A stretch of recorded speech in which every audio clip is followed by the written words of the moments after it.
साबुन माँ मुँह धोले वो तोर चेहरा के नेकअप ज्यादा हो गए वो।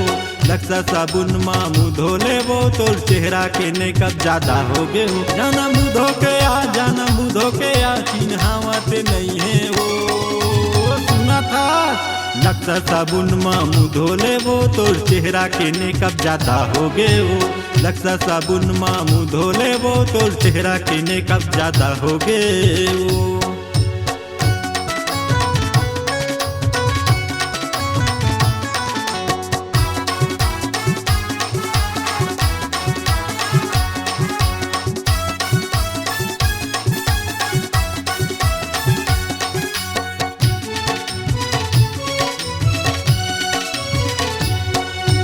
होठ के लाली बिगड़ गए तो चेहरा में मैच नहीं करा थे तो। स्नो पाउडर तय हकत का चुपर वे भारी कहरा था वे चेहरा तोर।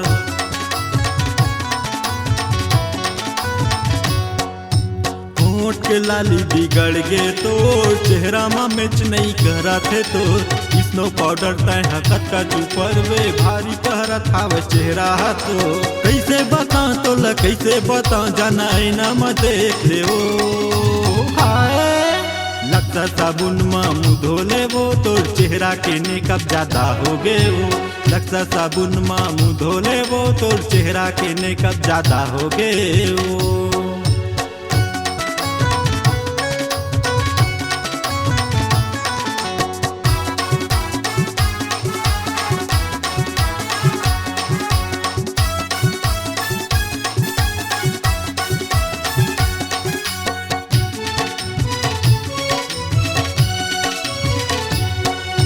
छोटे छोटे हावै कपड़ा हतो छिदिर बिदिर हावै चुंदी हतो।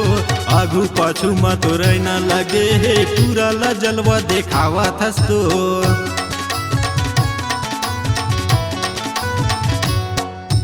छोटे छोटे हावै कपड़ा हतो छिदिर बिदिर हावै चुंदी हतो।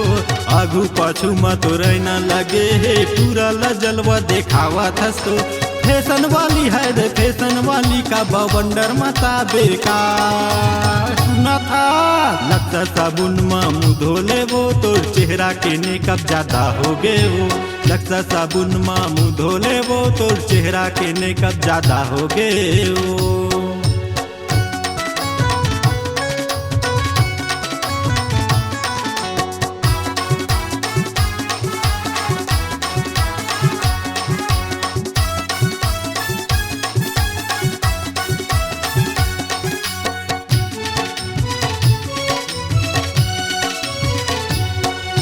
रायपुर में देखे बिलासपुर में वो जगह जगह में तो चर्चा है वो।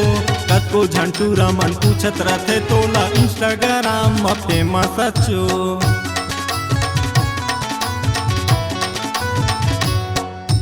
रायपुर में देखे बिलासपुर में वो जगह जगह में तो चर्चा है वो। कतको झंटू रमन पूछत रहते तोला इंस्टाग्राम में फेमस अच्छो। फैशन वाली है रे फैशन वाली का हीरिंग चुपर थच वो।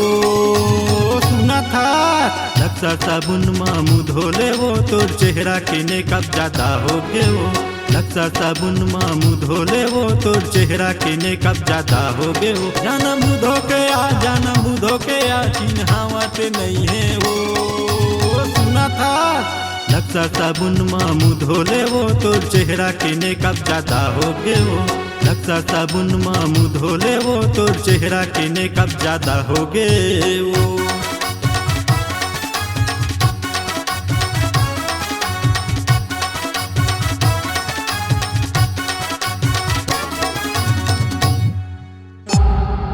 C-Log Digital Recording Studio, Cordoba.